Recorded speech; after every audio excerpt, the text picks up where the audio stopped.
Chapter 22, Capture.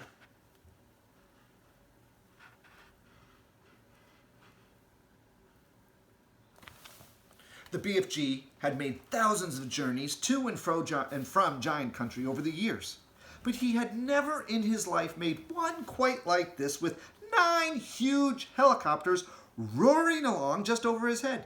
He had never before traveled in broad daylight either.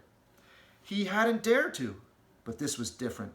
Now he was doing it for the Queen of England herself, and he was frightened of nobody. As he galloped across the British Isles with the helicopters thundering above him, people stood and gaped. And they wondered what on earth was going on. They had never seen the likes of it before, and they never would again. Now, in the distance, you can see the BFG running ahead of the helicopters. Every now and then, the pilots of the helicopters would catch a glimpse of a small girl wearing glasses, crouching in the giant's right ear and waving to them. They always waved back. The pilots marveled at the giant's speed and at the way that he leaped across wide rivers and over huge houses. But they hadn't seen anything yet. "Be careful to hang on tight," the BFG said. "We is going fast as a fizzle crump." The BFG changed into his famous top gear, and all at once he began to fly forward as though there were springs in his legs and rockets in his toes. He went skimming over the earth like some magical hop, skip, and jumper, with his feet hardly ever touching the ground. As usual, Sophie had to crouch low in the crevice of his ear to save herself from being swept clean away by the wind.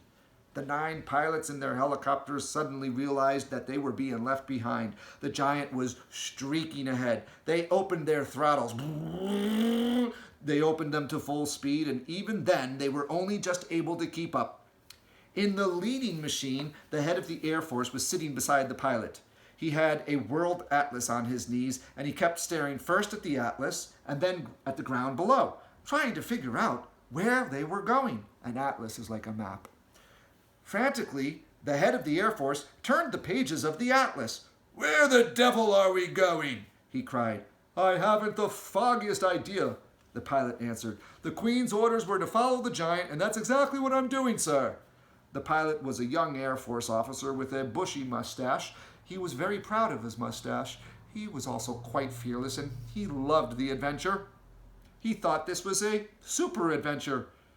"It's fun going to new places, sir," he said. "New places?" shouted the head of the Air Force. "What the blazes do you mean, new places?" Here's the head of the Air Force, who's like a general, talking to the pilot in the helicopter.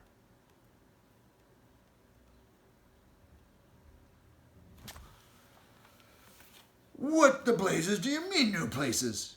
"This place we're flying over now isn't in the atlas, is it?" the pilot said, grinning. "You're darn right it is not in the atlas," cried the head of the Air Force. "We've flown clear off the last page." "I expect that the old giant knows where he's going," the young pilot said. "He's leading us to disaster," cried the head of the Air Force.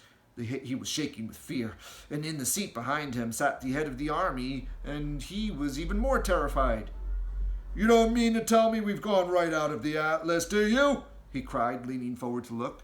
"That's exactly what I'm telling you," cried the Air Force man. "Look for yourself. Here's the very last page of the map in the whole atlas. We went off that and over an hour ago." He turned the page. As in all atlases or books of maps, there were 2 completely blank pages at the very end. "So now we must be somewhere here," he said, putting a finger on one of the blank pages. "Where's here?" cried the head of the army. The young pilot was still grinning broadly. He said to them, "That's why they always put the 2 blank pages at the back of the atlas.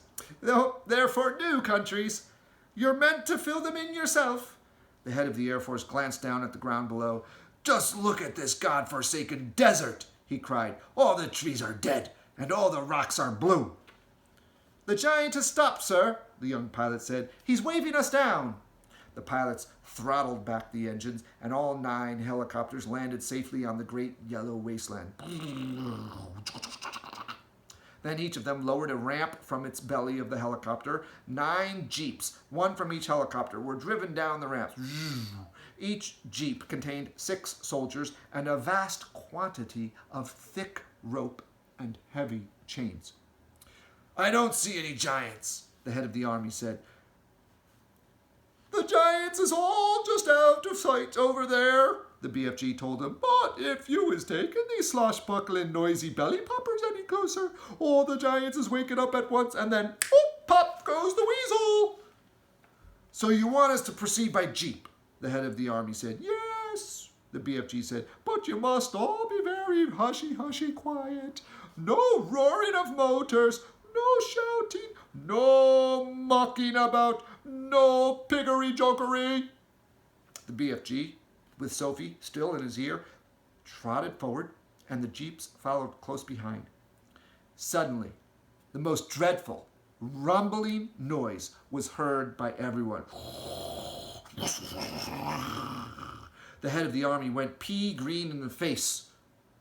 "Those are guns!" he cried. "There is a battle raging somewhere up ahead of us. Turn back, the lot of you. Let's get out of here."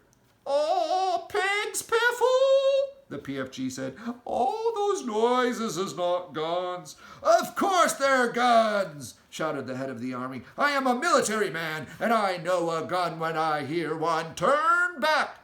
"Oh, nope, those is just the giants snortling in their sleep," the BFG said. "I is a giant myself, and I know a giant snortle when I is hearing one." "Are you quite sure?" the army man said anxiously. "Positive?" the BFG said. "Proceed cautiously," the army man ordered, and they all moved on. And then they saw them. Even at a distance, they were enough to scare the daylights out of the soldiers. But when they got close and they saw what the giants really looked like, they began to sweat with fear.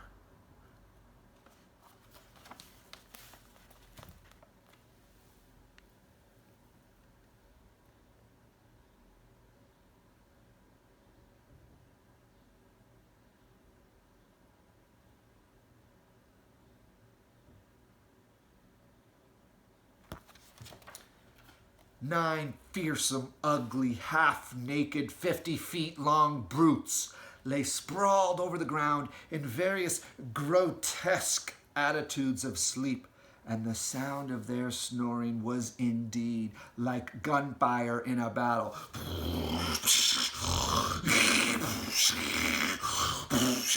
The BFG raised a hand, and the jeeps all stopped. The soldiers got out. "What happens if one of them wakes up?" whispered the head of the army. His knees were knocking together from fear. "If any one of them is waking up, he will gobble you down before you can say knack jife," the BFG answered, grinning hugely. "Me is the only one who won't be gobbled up because giants is never eating giants. Me and Sophie is the only safe ones because I is hiding her if that happens." The head of the army took several paces to the rear, and so did the head of the Air Force. They climbed rather quickly back into their jeep, ready to make a fast getaway if necessary. "Go forward, men," the head of the army said. "Go forward and do your duty bravely." The soldiers crept forward with their ropes and their chains. All of them were trembling mightily. None dared to speak a word. The BFG, with Sophie now sitting on the palm of his hand, stood nearby watching the operation. To give the soldiers their due, they were extremely courageous. There were 6 well-trained, efficient men working on each giant, and within 10 minutes, 8 out of the 9 giants had been trussed up or tied up like chickens, and they were still snoring contentedly, happily. The 9th, who happened to be the flesh lump eater, was causing trouble for the soldiers because he was lying with his right arm tucked underneath his enormous body. It was impossible to tie his wrists and arms together without first getting that arm out from underneath him. Very, very cautiously, the 6 soldiers who were working on the flesh lump eater began to pull at the huge arm, trying to drag it out from underneath his body. The flesh lump eater opened his tiny, piggy black eyes. "Which of you foul pesters is wiggling my arm?" he bellowed. "Is that you, you rat's man-hugger?" Suddenly, he saw the soldiers, and in a flash, he was sitting up. He looked around him.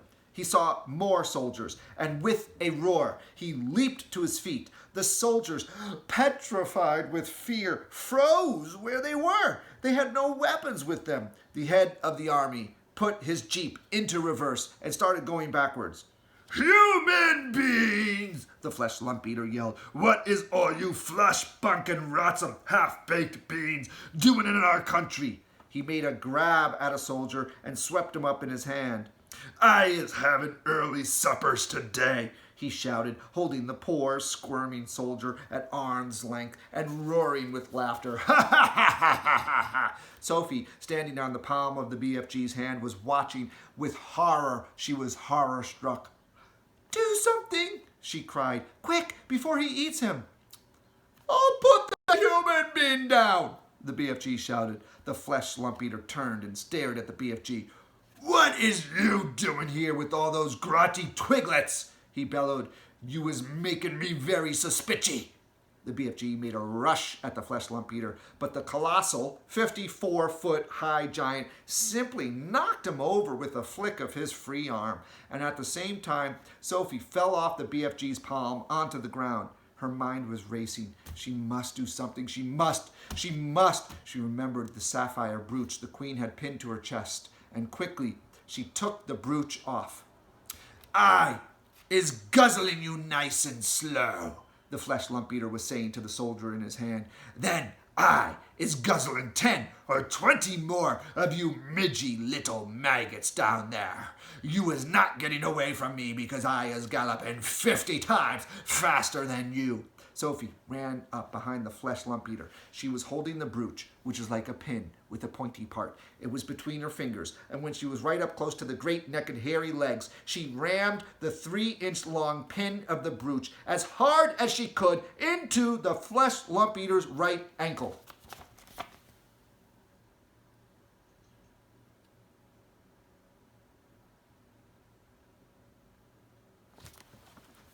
It went deep into the flesh of the ankle and stayed there. "Ah!" The giant gave a roar of pain and jumped high in the air. He dropped the soldier and he made a grab for his ankle. "Ah!"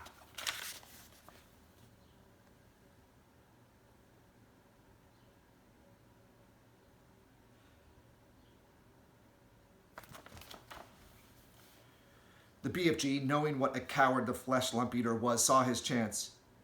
"Oh, you is bitten by a snake!" he shouted. "Oh, I seen the snake biting you. Oh, it was a frightsome poisonous viper. Oh, it was a deadly dangerous windscreen viper." "Save our souls!" bellowed the flesh lump eater. "Sound the crumpets! Ah! I is bitten by a septicus venom windscreen viper." He flopped to the ground and he sat there howling. "Ah!" He was howling his head off and clutching his ankle with both hands. His fingers felt the brooch. "Oh, the teeth of the dreadly viper is still sticking into me," he yelled. "Oh, I is feeling the teeth sticking into my anklet." The BFG saw his chance. "We must be getting those viper's teeth out at once," the BFG cried. "Otherwise, oh, you is deader than duck soup. Oh, I is helping you." The BFG knelt down beside the flesh lump eater. "You must grab your anklet very tight with both hands," he ordered. "Oh, that will stop the poisonous juices from the venomous viper going up your leg and into your heart." The flesh lump eater grabbed his ankle with both hands. "Oh, now close your eyes and grittle your teeth and look up to heaven and say your prayers while I is taking out the teeth of the venomous viper." "Venomous viper," the BFG said. The terrified flesh lump eater did exactly as he was told. He put his hands behind his ankle and clutched them. The BFG signaled for some rope. A soldier rushed it over to him. With both the flesh lump eater's hands gripping his ankle, it was a simple matter for the BFG to tie the ankles and hands together with a tight knot, like this.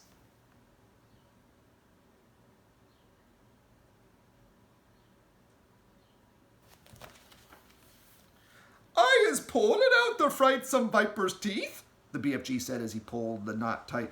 "Do it quickly," shouted the flesh lump eater, "before I is pizened to death." "Oh, there he is," said the BFG, standing up. "You can look now."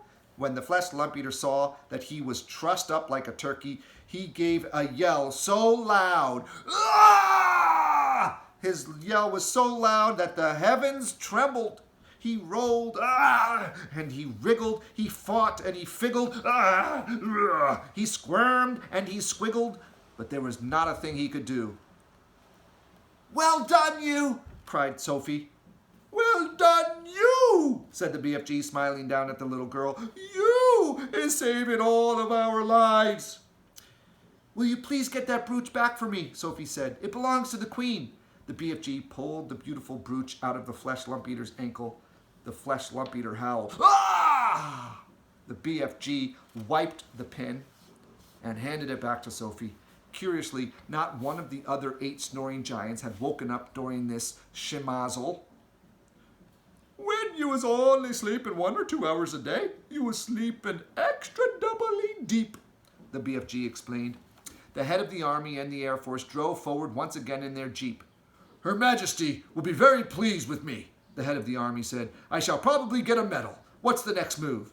"Now you is all driving over to my cave and load up my bottles of dreams," the BFG said. "We can't waste time with that rubbish," the Army General said. "It is the Queen's order," Sophie said. She was now back on the BFG's hand. So the 9 jeeps drove across to the BFG's cave, and the great dream-loading operation began. There were 50,000 jars in all to be loaded up, more than 5,000 to each jeep, and it took over an hour to finish the job. While the soldiers were loading the dreams, the BFG and Sophie disappeared over the mountains on a mysterious errand. When they came back, the BFG had a sack the size of a small house slung over his shoulder. What's that you've got in there?" the head of the Army demanded to know. "Curiosity is killing the rat," the BFG said, and he turned away from the silly man. When he was sure that all his precious dreams had been safely loaded onto the jeeps, the BFG said, "Now, we is driving back to the belly poppers and picking up the frightsome giants." The jeeps drove back to the helicopters. The 50,000 dreams were carried carefully, jar by jar, onto the helicopters. The soldiers climbed back on board, but the BFG and Sophie stayed on the ground. Then they all returned to where the 9 giants were lying. It was a fine sight to see them, those great air machines hovering over the tussed-up, tied-up giants. It was an even finer sight to see the giants being woken up by the terrific thundering, the thundering of the engines overhead. And the finest sight of all was to observe those 9 hideous brutes squirming and twisting about on the ground like a mass of mighty snakes as they tried to free themselves from their ropes and chains. "I is flesh bungled!" roared the flesh lump eater. "I is splits wiggled!" yelled the child chewer. "I is swalloped!" bellowed the bone cruncher. "I is goose gruggled!" howled the man hugger. "I is gunzel swiped!" shouted the meat dripper. "I is fluck gungled!" screamed the maid masher. "I is slop groggled!" squawked the gizzard gulper.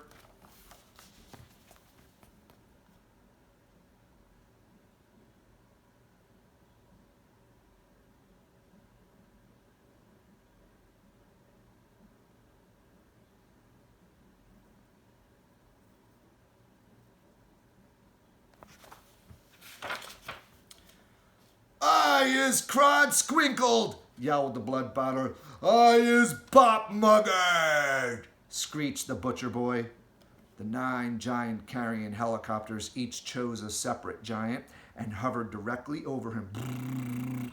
Very strong steel hawsers with hooks on the ends of them, chains that dropped down from the helicopters, were lowered from the front and rear of each helicopter. The BFG quickly secured the hooks to the giant's chains, one hook near the legs and the other near the arms, and then very slowly the giants were winched up into the air, parallel with the ground. The giants roared, "Ah!"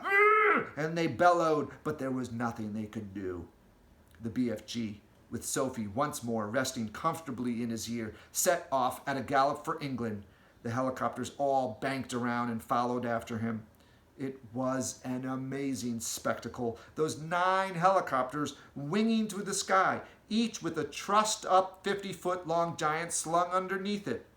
The giants themselves must have found it an interesting experience. They never stopped bellowing, "Ah!" but their howls were drowned out by the noise of the helicopter engines.